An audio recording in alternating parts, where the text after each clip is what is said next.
Take your position. The show is about to start. Ladies and gentlemen, welcome to On Screen, where we discuss all things cinema all the time. Here's your hosts. the award goes to Joe Brunett, Joe Cuffney, and Jesse Reichenstein. Lights, camera, action.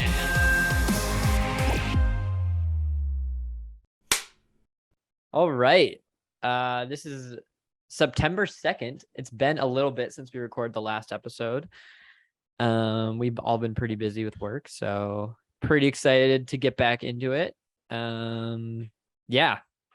This week Jesse picked In a World, directed and written by Lake Bell, which I did not know she wrote or directed. So that's pretty cool.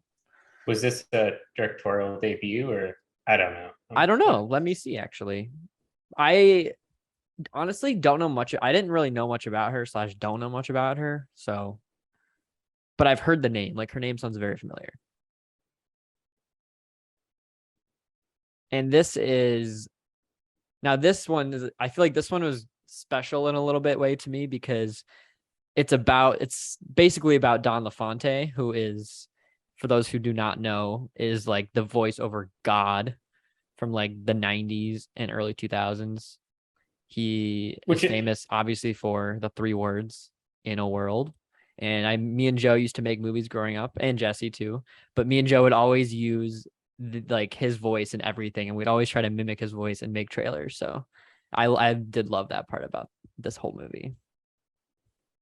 Yeah, it's like such an iconic voice, and like I was the whole time I was like trying to figure out because like I think like her dad was like the follow-on to Don LaFontaine, or was trying to be at least.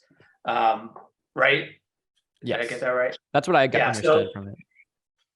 Yeah, so like but yeah, it was always like it was almost like sentimental to like go back, because like all the trailers back then were like in a world where blah, and then whatever else, but it didn't matter because that was the only important part.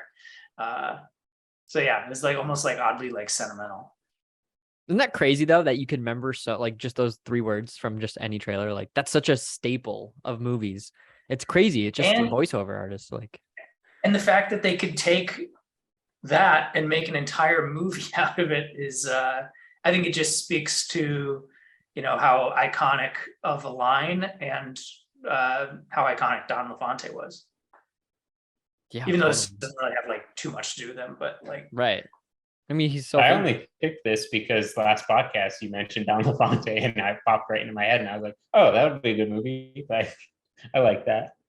No one's seen this before, right? No, I've seen it before. Oh, you have? Yeah. Oh, okay. Yeah, that's why it popped into my head. Gotcha. When you guys were talking about it last podcast, I was like, oh, I know exactly what movie I've seen. And Gotcha. Dimitri Martin's not in a movie where I don't go see Okay, it. I was gonna. Okay, that makes sense. I hadn't seen it, but once I did see it and I saw Dimitri Martin, and I was like, yeah, this is a Jesse movie. Yep.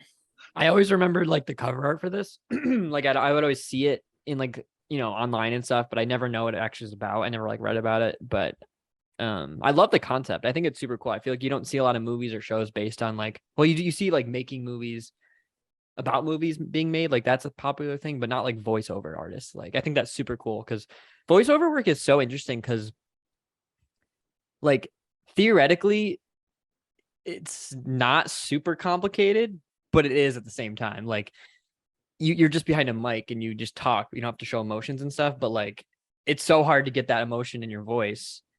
And it's so, I don't know, it's so important. Like, if you think of like animated shows, like those shows are nothing without the voices. Like, if you had like SpongeBob, if that was just like a normal voice, nothing. It'd be not a good show. It's a great example. Crazy. But I did love it. They were kind of like almost making fun of like, I don't know if this is the correct genre for it, but like epic movies, like movies that are just like overly dramatized, like almost to the point where it's like comedy. Right. Which like I didn't really think about it until I was watching this, but you don't really see a ton of that anymore, I feel like. No, you don't. Whereas like growing up back then when everything was Don LaFontaine, like everything was made to be way more epic than it actually was. Right. But it still got you excited about it, which was the whole point. Totally. I think like also like the evolution of cinematography and editing, I think really have like made trailers like, I don't know, I feel like trailers weren't as good. I think they needed that voice behind them just because how they were cut together, and because trailers weren't always a huge thing. I mean, they existed back in the day, but it was like, here's a short clip, or here's the director, like Hitchcock would explain. He'd be like, this is my movie Psycho. This is what it's about. And then that would be like the trailer essentially. But like, I feel like actual blockbuster trailers weren't really a huge thing until like maybe the 80s or like the early 90s. And I feel like they just didn't know what to show. So they showed all these explosions and random things, and it didn't make any sense. So you needed this voice behind it explaining. But nowadays, I feel like trailers are so good that they've gotten really good at cutting to music and sound effects and all this other stuff. So I think it's really cool. I would love to see like a doc about the evolution of trailers. That actually would be really interesting. And like, to me anyway, and this is just my opinion, but like, I feel like the Don LaFonte era of trailers is the best version of trailers, because like I think about what's the name of that DC movie with an amazing trailer that actually wasn't that good? Suicide Squad. Yeah, like amazing trailer, like almost gave the entire movie away, and then you go watch the movie and I was just like very underwhelmed. But that is probably definitely top 5 favorite trailers of all time. They have evolved quite a lot. It'd be really interesting to see the evolution of trailers over time. Oh, 100%. It's funny that you brought that up, because I mean, that kind of goes back to what I was just saying. Like, I honestly feel like the Suicide Squad trailer, that kind of kickstarted what we're in right now with the trailers. Like, that was like, I feel like you never really saw it. Like, they cut to Bohemian Rhapsody so well, like all the gunshots and the hits. Like, I feel like that wasn't a thing until that trailer came out. Now it's everywhere. I think that was such a trendsetter. But that is one of the few rare cases when the trailer is better than the movie, which unfortunately happens a little bit. See, I actually think that's not that rare anymore. Yeah, I guess that's true. I guess nowadays it's definitely. I feel like there's a turn, like when you were saying, like in a world where it's like clips that aren't even from the movie. It's just like, like a shot of the planet, and it's like in a world, and then it's just like these cityscapes and like, random stuff. And then when they switched to like showing clips from the movie, I feel like there was like a strong period where like every movie was given away by the trailer, or like funny movies. All the funny parts were in the trailer. You'd go watch the movie and you'd be like, right, oh, those were the funny parts. And there's no other funny parts. They just took all the funniest ones and put them in a trailer. Oh, 100%. There was almost like it became like an art to not give away your movie in the trailer. Right. Right. There's like a fundamental difference between like setting up the story in a trailer such that like you as a potential watcher of this movie can be like, would I be interested enough to watch this? And then it switched to like, hey, we're just going to show you all the best scenes from the movie. And then if you want to see more, or just see less interesting context. Right. It's funny because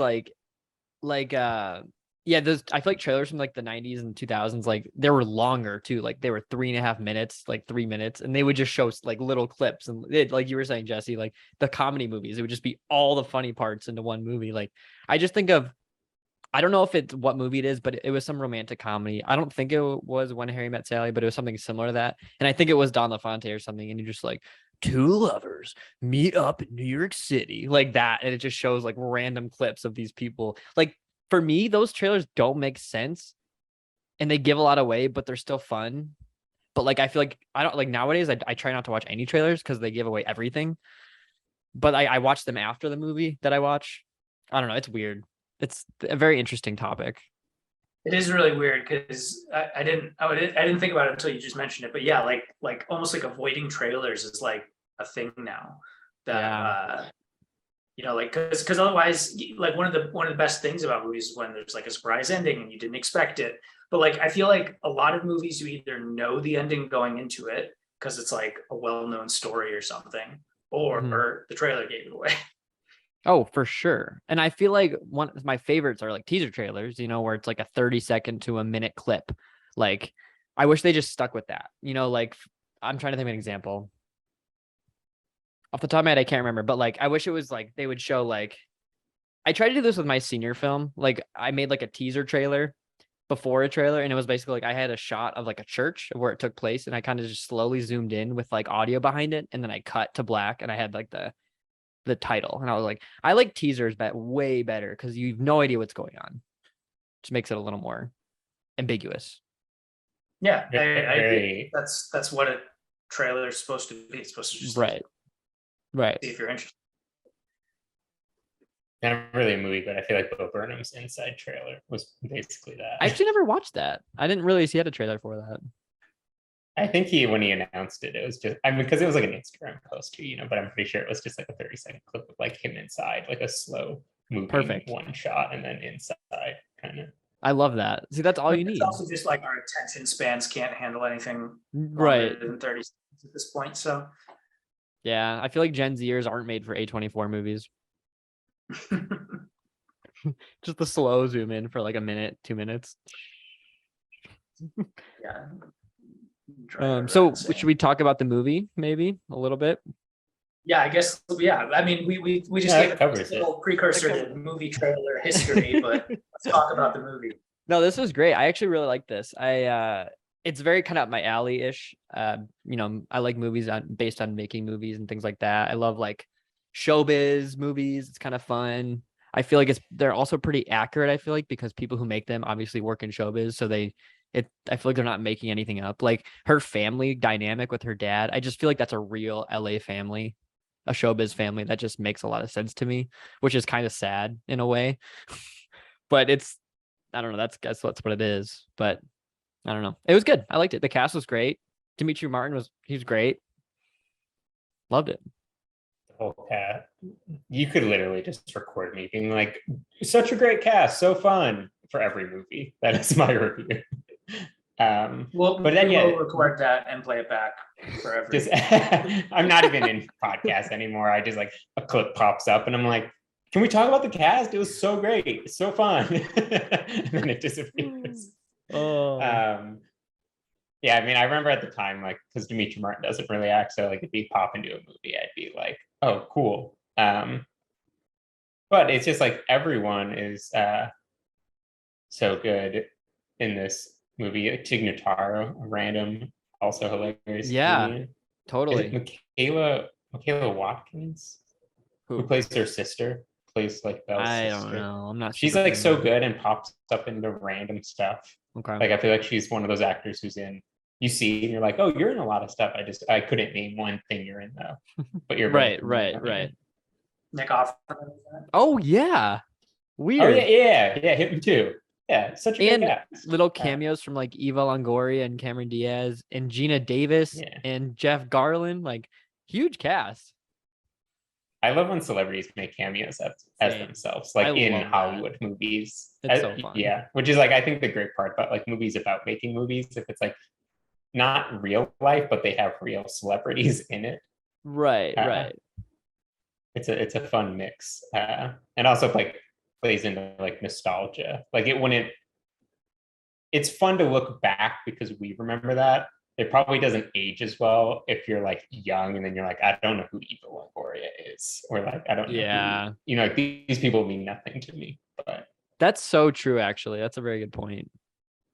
Yeah, I kind of like I like the story because like I like when the movies.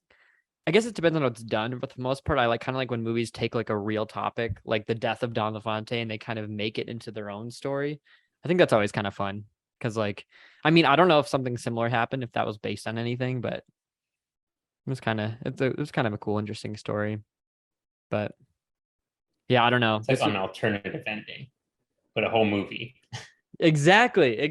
Like I like that. I would love us like 4 or 5 different movies on the same thing. Like the death of Don LaFontaine. One movie goes one way, one goes the other way, one goes the other way. It's almost like a multiverse of the same thing, but it's kind of different things that happen. Like I think that'd be kind of cool. I feel like we've hit, in our normal we pitch movie ideas in these podcasts. I feel like we've had something similar before where it's like each of us makes the same movie, but That's in what a I'm different saying. style. Like everyone makes the Halloween, that storyline, right? Everyone makes that, but a different genre. That would be fun. All right, let's do it. I'm into it. Clear your October. Perfect. Yeah, and then who was that? Mo? Who was that? He's like a famous comedian, the bald guy. Oh, yeah, he's in. He's in Hot Tub mean- Time Machine. That's like what I know him from. Yeah, he always like reminds me of like the League guys. even Oh though, yeah, like Andre. you know, like that yeah. crew of comedians. I bet he hangs out with them. I could see that.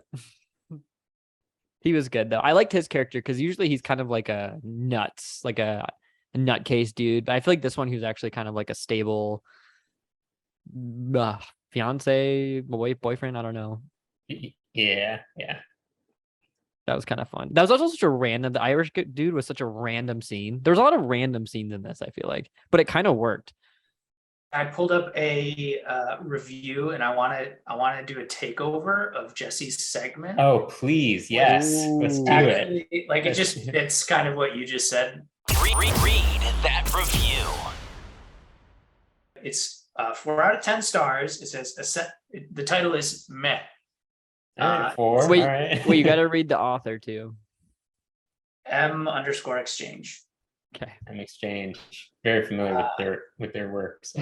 It says a sentence that somebody wrote on the board sums it up for me. This movie has moments of minor charm, but is really all over the place. It's about fathers, daughters, husbands, wives, the voiceover industry, gender politics, and new love. It never comes together into a coherent picture. So, like, I think you agree with this person, Joe. Yes and It's all no. over the. I wouldn't give it a 4, and I wouldn't say meh. But I think like I personally liked the scatteredness of it. Like I like this. This is kind of like a mumblecore indie movie that there's no real plot. There is, but there's not. It's kind of like this girl who's living her, daily life as a VO instructor, trying to make it big or whatever after her dad. I like how it just kind of follows that, and there's no like real drama that kind of takes place. I mean, I kind of like those types of movies because it's like it kind of breaks the mold of just like here we start the movie, something cool happens, then there's a huge, there's a climax, something goes wrong, and then it ends. It's like, I don't know. I like when things differ. Like if I told you that the climax of this movie was going to be a voiceover audition, would Right. you be really excited? Honestly, if it ended with that, I wouldn't care. I think I like the subject enough where it wouldn't bother me.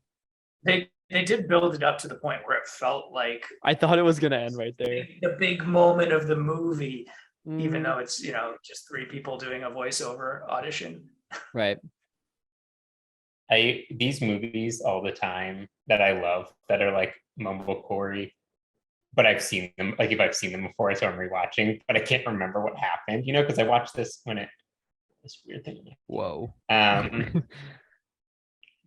So like I'm watching it and I'm going, oh right, what happens? Like what's the plot?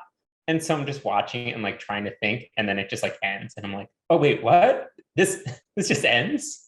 This is it? Because I'm like trying to put together the plot, but again, there like isn't too much of it. So I'm trying to remember something that did not happen.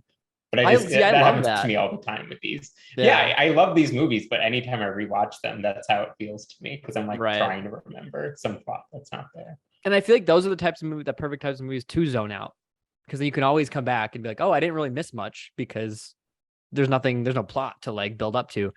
Now I'm curious about what you think about it, Joe, because you're such a plot guy. I mean, like I think about like, we'll talk about it for the next episode, but it's kind of similar in the way where there's no real plot, and it's just kind of like Christopher Guest. This where is it's way just like, more of a plot than what we're talking about now. Oh, 100%. But I'm just curious, like how do you feel about like these indie, I don't want to say no plotters, but like I think No my plotters. thing with these like mumblecore kind of movies is like if it can keep me on my toes, and like because like I'll lose interest if like 10 minutes passes and like nothing really happens, Mhm. but like I don't know, with this one I would say it kept my attention enough. There were probably moments where I was like, this is going slow, like just Yeah. in terms of the plot, like even if it was funny, Totally. But like if it's the sort of like we'll talk about it for the next one, but like if it's something that's just like so absurd or so interesting or so random, like that to keep me interested, like I feel like I need that hook to like stay into these kinds of movies. That makes sense. I could see that. Yep. I really liked the part, which I really appreciated too. It was the part where Mo had, I don't even know what it was. Someone put like the little tape, like a little tape with the note on it or something. I can't remember what it said, but he was like, I think it was the eventual tape to listen to when he found out his girlfriend like cheated on him or something. But I appreciate when he said, how am I going to play this? Because I feel like in movies, if they're handed like a DVD, a VHS, or like a, any kind of like cassette tape or something, they just automatically find something and play it. But I really appreciate that he was like, how do I play this? Yeah, like he's like, how do I play this? I'm like, that's so true. Because even a DVD nowadays, it's hard to play. I guess this was early 2000s, but or early mid. Just as an aside, I saw It's a like clip of 2013. a Really? younger kid not knowing what a CD was. Oh and I my was like, gosh. man, we're old. Dude, we're almost there that kids won't even know Harry Potter. I mean, they're kind of not, they don't really know it. I feel like nowadays it's kind of insane. Yeah, I think this thing was like asking a kid like if they knew what it meant to burn a CD, and they're like, what? I feel like they'll come back. Everything comes back at some point. I mean, cassettes are back. Like things will come back. Get your nostalgia CDs. Yeah, right. I used to love burning CDs. Yeah. I was going to mention with the cast too, just some interesting tidbits was Nancy, who's like that just other girl who I think like The Dimitri receptionist. Martin goes. Yeah. Yeah. She actually, after this, her and Tig Notaro got married and they Oh, had I saw kids. that. Yeah. And Pippa, is it Pippa or am I naming her Pippa? The upstairs neighbor who's British, I think it was Pippa. Tallulah. She was married to Elon Musk twice. Whoa. She was Elon Musk's wife. Wow. For a long time. Interesting. And then they divorced and then they got remarried again and then divorced again. But interesting. That's kind of cool. Interesting. Yeah, I read that fact though. It was funny because like the scene where Nancy and Cher are like talking and they're like kind of flirting, or I think Cher was flirting with her. I was like, that's such a real flirt on set because they didn't start dating until after production. So I was like, that's kind of fun actually.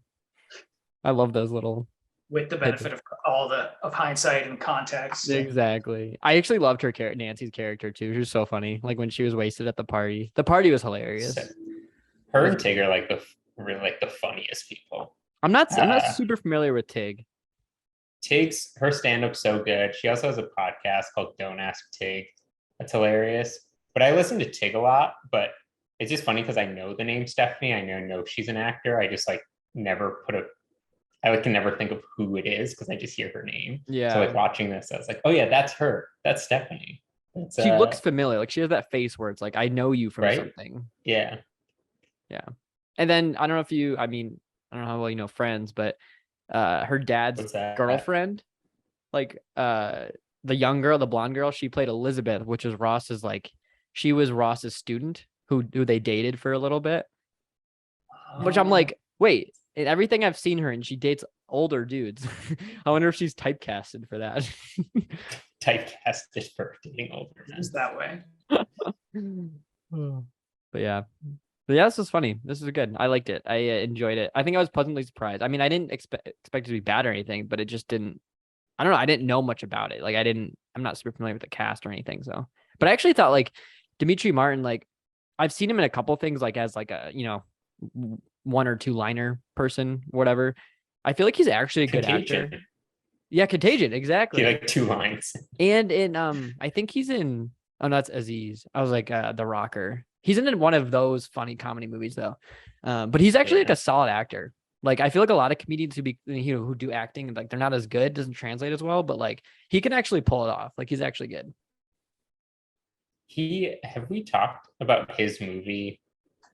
Probably, but you can picked it. You can talk about it again. I don't know. Maybe I'll pick it sometime. Dean? It's like a movie. It's like his movie. He stars in it, but I think he wrote. I don't know if he directed it. But it was like it was after this 20 I don't know, maybe, but like it was really good. It's like a good small film. Cool. I feel like I could really get into him.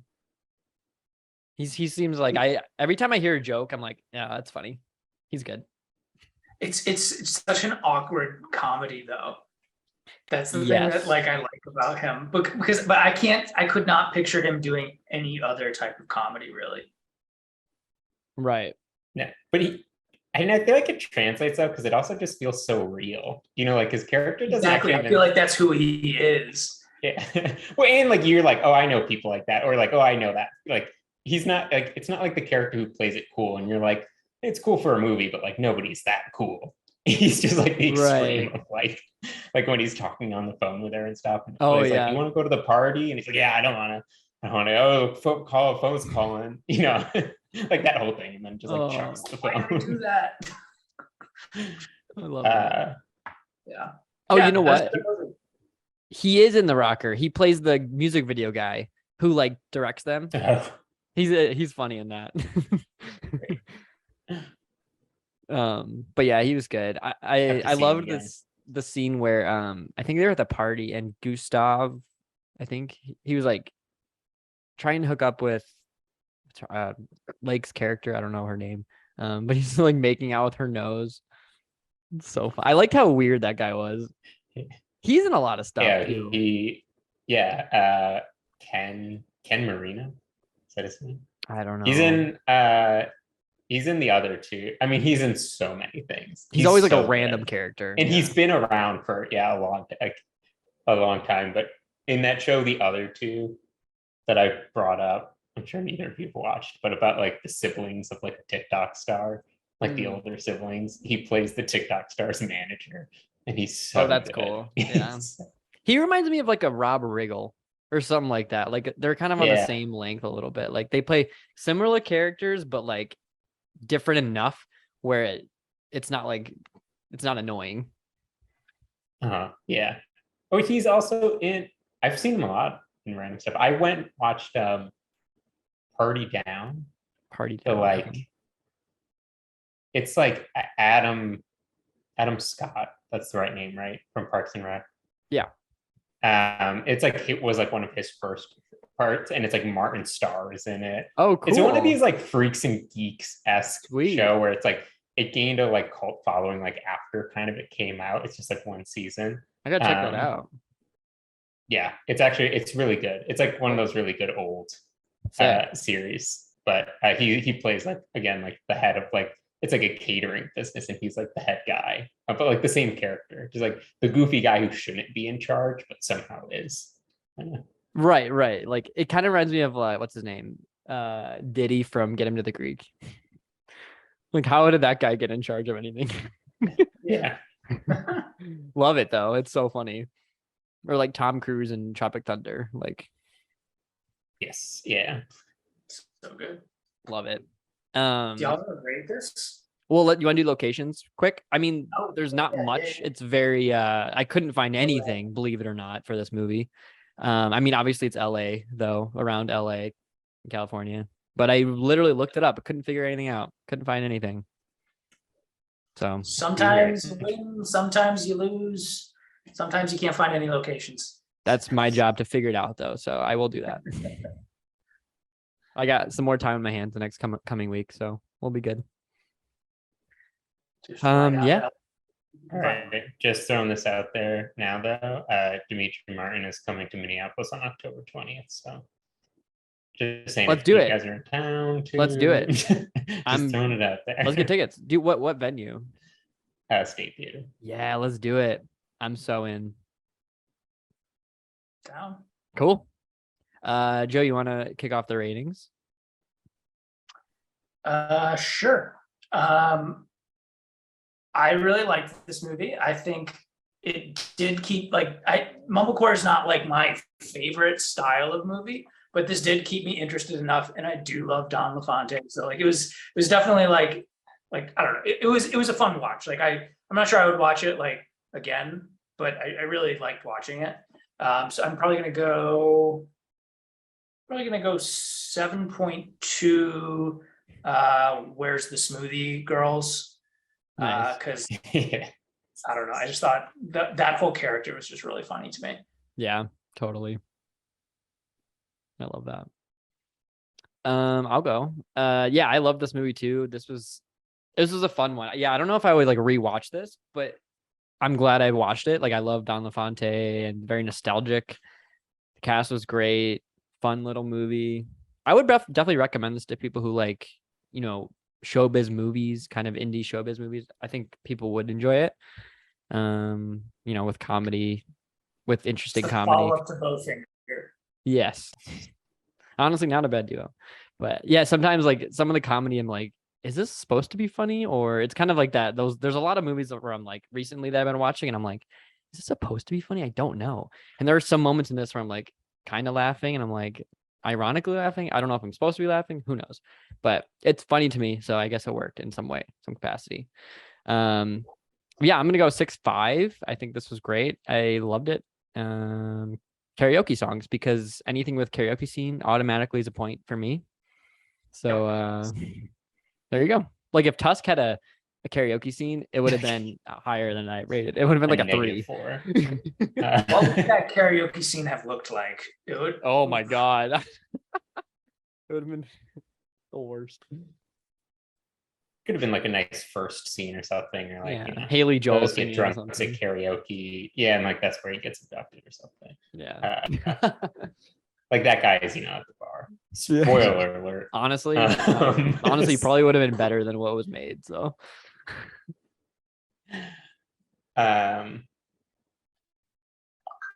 Did you give it a unit? yeah, I said karaoke songs.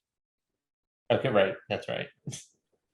Nothing really to do with the movie, but that's what stuck out to me. So I also love how many your reviews go. I love this movie, and then it's a 6 something. Hey, Because I know that is a I good always score say to you, this. but it's just to me. I always say this. That. Anything above a 5 to me is great. I think it's a know. good rating. It's like how C is like a passing grade. Not everything's going to be an A, but that doesn't Exactly. mean it's better.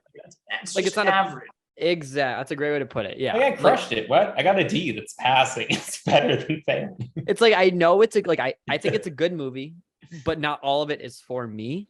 Like I think there are parts that I really liked about it, but as a whole, it wasn't like oh, this is made for me, sort of thing. It's hard to explain. They actually, fun fact, they were like, "We're making this for Joe Burnett." See the end of the credit scene? It said, Yeah, Joe Burnett. dedicated. Yeah.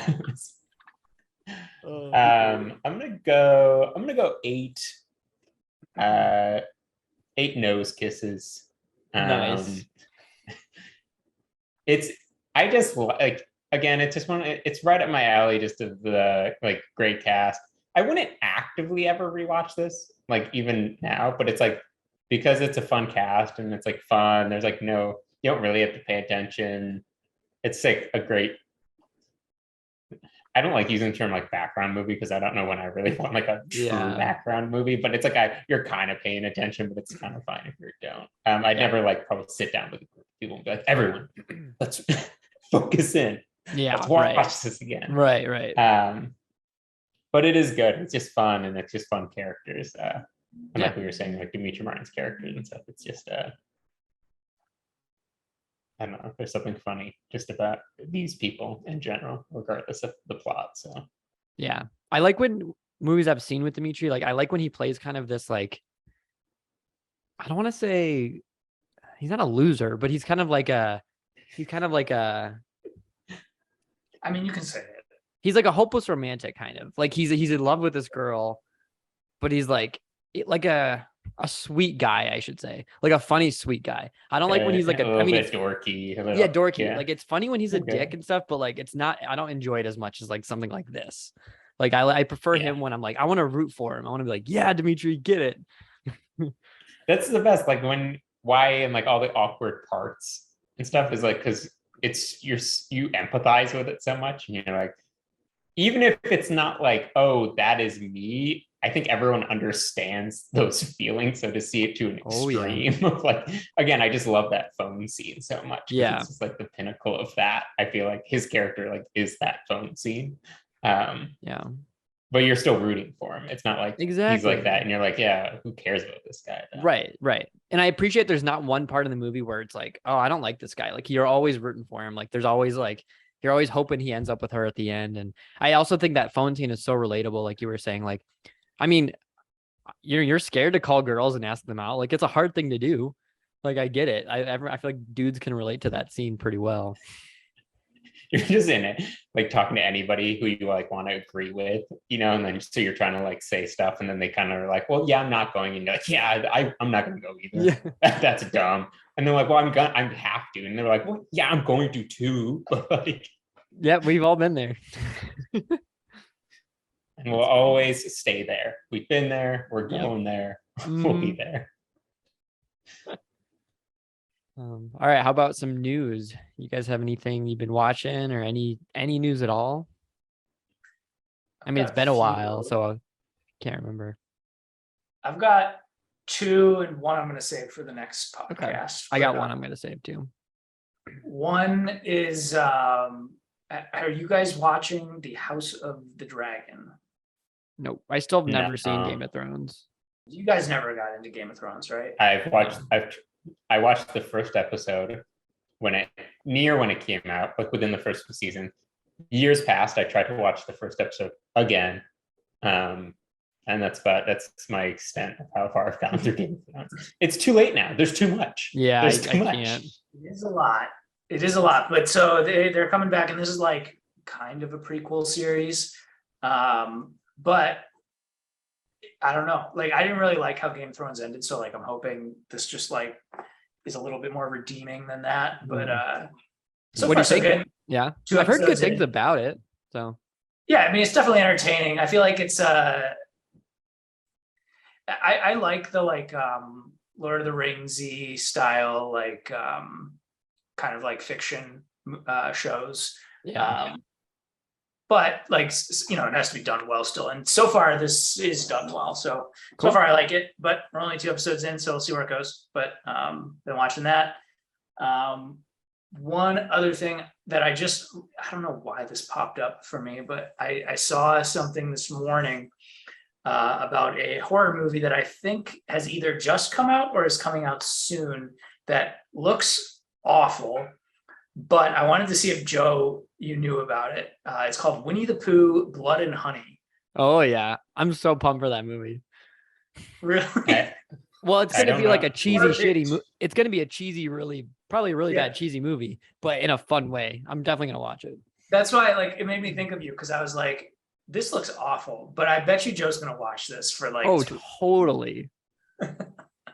I don't know if I'm gonna love or hate this movie. I love Pooh, so like, I'll am I watch gonna it. hate it because I don't want a horror version of him, or will I be like, this is great? I'm gonna watch it, and then if Tagline I is, think "There you'll like ain't it, no I'll pick it. bedtime story."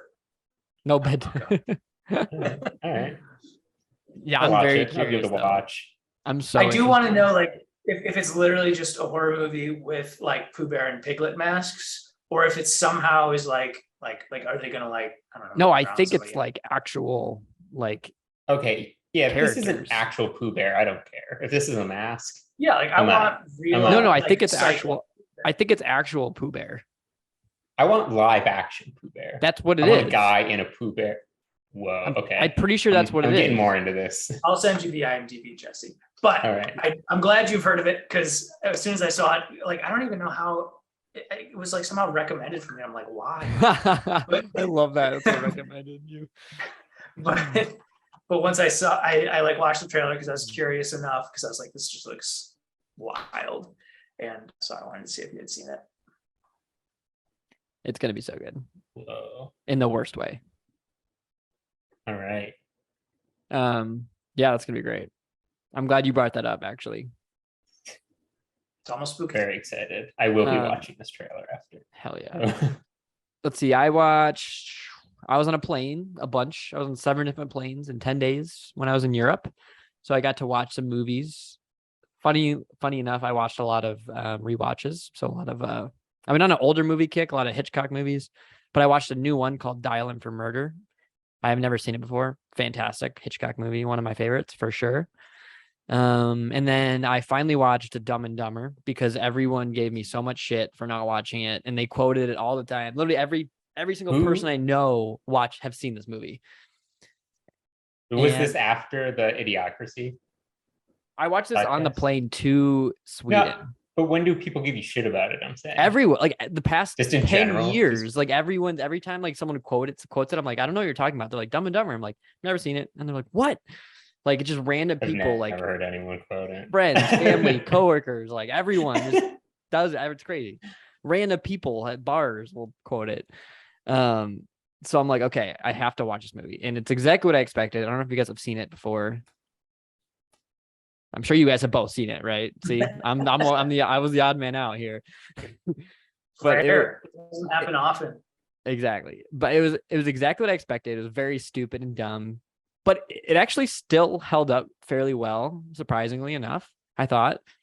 I don't know. I liked it enough where that's a movie I would like throw on just to throw on in the background of something. I don't know. It was funny enough to me. I mean, some parts were a little cringe, but I don't know. The whole plot is a little cringe too. The whole like Dumb and Dumber is a little cringe, but you know what? It's made, it's done. What can you do? Just watch it. Yeah. It's like an essential part of like I think Jim Carrey's like I don't know. I mean, I liked him in it, but he's done way better movies. I don't know. I could be on the wrong side of that, but I also watched Elvis finally. Was it Which good? my review, I don't know. So this is interesting because I went into it knowing Baz Luhrmann, the director, he did like Moulin Rouge, Romeo and Juliet, Great Gatsby. Like he's known for like kind of modernizing older stories and kind of combining the two, and very interesting style. Like, I don't know. I've never really enjoyed any of his movies that I've seen, but I was like, I love Elvis. I love Elvis as like a person. I want this to be good. It's an interesting story, and like, I don't know. I just can't get into his style of directing. I think I personally couldn't finish it, which is such a bummer because I think this is another sequence where the trailer to me was better than the movie, because there was so much potential to this movie, but it felt like one long scene, like how they transition and cut to different scenes. It was like they would zoom in, zoom out, new scene, and then they would like zoom to another scene. There was never like breathing room. It was like a 2.5 hour music video, and I just didn't vibe with that. I'm picturing like a Prezi presentation. Literally though, Do you remember those? Where No they'd be joke. clicking through, and it would just like start spinning. I'm not even kidding. Watch Good the old parts Prezi of it. presentations. Okay. And excited. Tom Hanks, I don't know. I think they could have. I don't know if he was good for the role either. So, which is weird to say because he's usually good at everything. So, I don't know. Yeah, hot take. I don't know. Austin Butler, I think he did a very good job of like capturing Elvis to me, but I think the writing wasn't great in my opinion. So I was hoping for more of like a walk the line sort of movie than what we got. Austin Butler is like has the exact profile of someone you. I know. So I don't. Well, he's not in a band, so. If he starts a band, you're flying across the country. Well, that's why I had high hopes. I was like, oh, this Disney star, let's go. He's gonna be good. Like Well, you did say it was the writing. It's not him. I actually thought he did a good job. Like I wish something different for him though. I was wishing something more deep for him. It was almost like too or just like a band. Yeah. Or it's a band. No movies, just like a band. Yeah. Just join a band, Austin. You'll be good. Cool. But yeah, those are my movies that I've been watching. Anything for you, Jesse, or are you gonna save it for the next one? I'm trying to think what I watched. I don't think much. I've been just working on this movie I'm making. It's like Winnie the Pooh. It's like a horror style though. It's coming out soon. You're the actor. So. You play Winnie. Actually, we're like directing that, and like. Yeah, I've been pretty busy with it. I would lose my mind. Crazy concept we had and Side set run with project it. that we're working on. Yeah. No, I'm sure there's a bunch of random series, and it's never movies. It's always series. It's like Party Down Yeah. and like random series. I'll just like binge through really fast. I don't think since the last time that even the shows I was trying to keep up with like Only Murders in the Building, and Yeah. I feel like there's a few others that had episodes coming out. I totally forgot about them. Like now talking that, I'm like, oh, I have to go watch those later because I'm sure the seasons are all done. Right. Right. But I did watch just before earlier today, most of Jackass Forever Oh, nice. that we talked about. What do you think? What'd you think? I thought it was going to be even better. I don't even know why. Yeah, I was it's expecting not it. the Just best everyone loved it so much that I was like, this is going to be great. And It's just like, Jackass though. yeah, it's like, Jackass. It's good. They're funny. Some of them are like, it's like, I haven't seen the other ones in a very, very long time, but it's like pretty disgusting and gruesome. Some of the things. Did you watch the Dark Room one? Yes. That one is my Yeah. favorite one. That one's hilarious. There's somewhere I'm like, oh, like they actually do stuff that I'm like, you could get. I'm telling like usually it's like, oh, they might break a bone or like get a concussion or like real danger, but like just like bodily harm. Death. And this like the bear, like Yeah. just like in a room with a bear, and the bear trainer is just like waiting to go in, and I'm like, how does someone not actually like die? I mean, they're all pretty beaten up. That last scene, I think Knoxville still has not recovered from. Dude, did you see the pogo stick? Yes, that's just yeah. I love Lance, the Oh. camera guy, who's always been like this though, who like throws up all the time. But he's still the camera guy for all of these. But I would never want to do that. Yeah, he literally comes up to him and just punches him in the balls. I'm like, oh my god. Anywhere near that. Nope. Yeah. It's just so weird to see that whole crew of like Jeff Tremaine and Spike. It is kind of Jonze weird. And them just like pushing each other over. Wee Man's back, and even the new people are pretty like the new people fit in way more than I thought. The girl was For pretty new cool too. people. I liked her. Yeah. But I did see before like a Shark Week thing where poopies like actually got bit by a shark when they were doing a Shark Week thing, and like it was pretty bad. So Sounds about right. how they're all still alive, Who knows? or most of them, I don't know. They're fascinating though. Yeah, they are. Knoxville and Steve-O are weird, interesting people. There's something wrong with their brains for sure. Yeah, so just a lot of Jackass. There you go. There you go. Not bad. All right, should we wrap it up? This rippity rap. Rippity rap. Rap, rap, rap. In a world.